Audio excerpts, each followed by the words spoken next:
اور ضرور ہوں گے۔ اور اس کے علاوہ جو گوہر صاحب کا بیرسٹر گوہر کا معاملہ ہے تحریک انصاف میں شمولیت کا، اور پھر عمران خان صاحب نے انہیں کیوں بنایا چیئرمین، اور پھر اس کے علاوہ جو ان کے پیپلز پارٹی کے ساتھ ایک 2010 سے لے کے 2022 تک یا 12 سے لے کے 22 تک کا جو ٹینیور ہے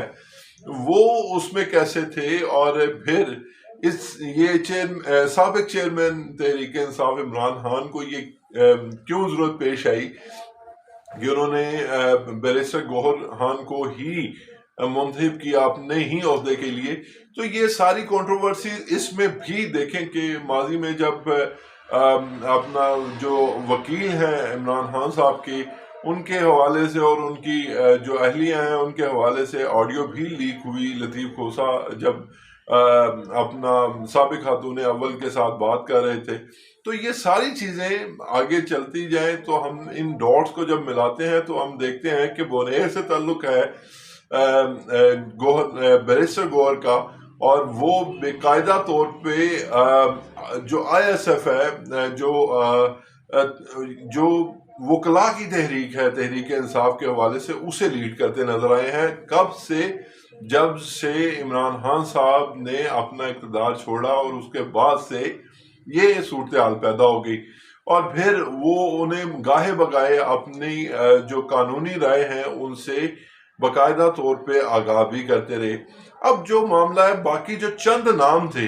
اگر آپ کو یاد ہو تو حامد خان صاحب پہلے بھی تحریک انصاف کے اہم رہنما تھے،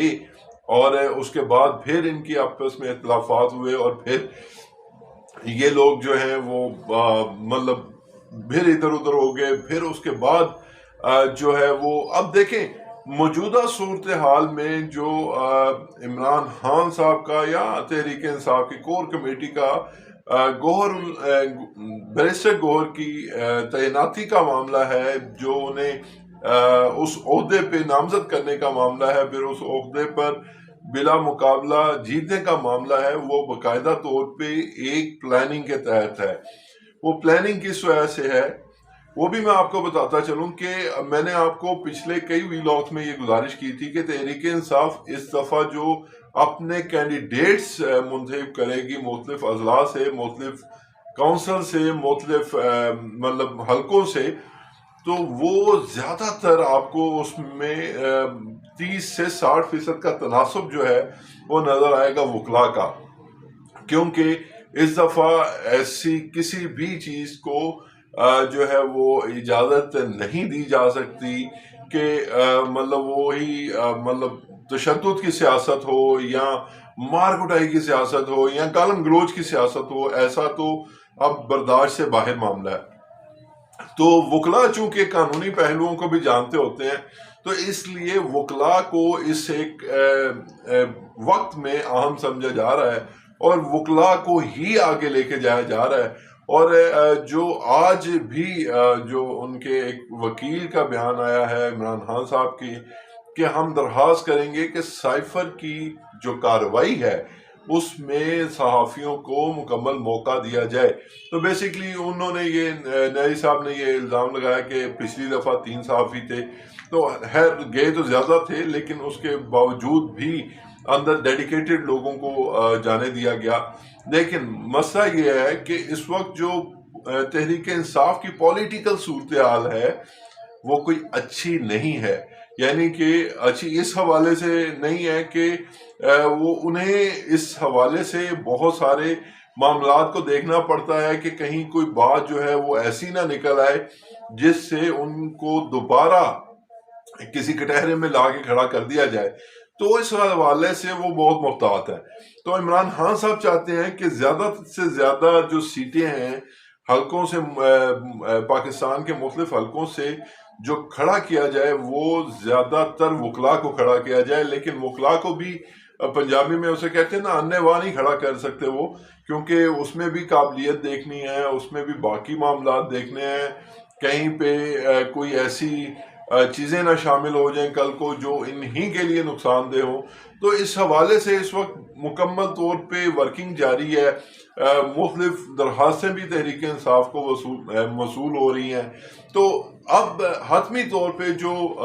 صورتحال سامنے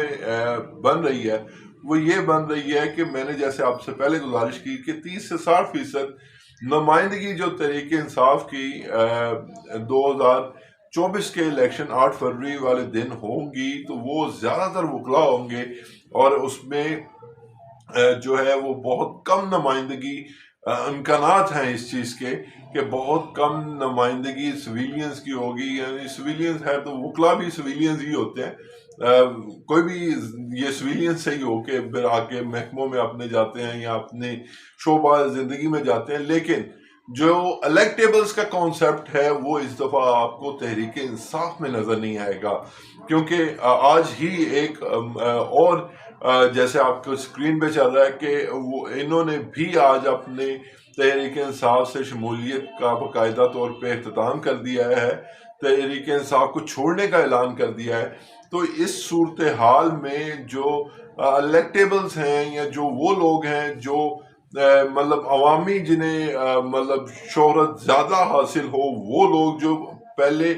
کنٹیسٹ کرتے رہے ہیں، پہلے اپنے حلقوں میں جان پہچان کی وجہ سے اپنے ہی حلقے سے کھڑے بھی ہوتے رہے ہیں، اپنے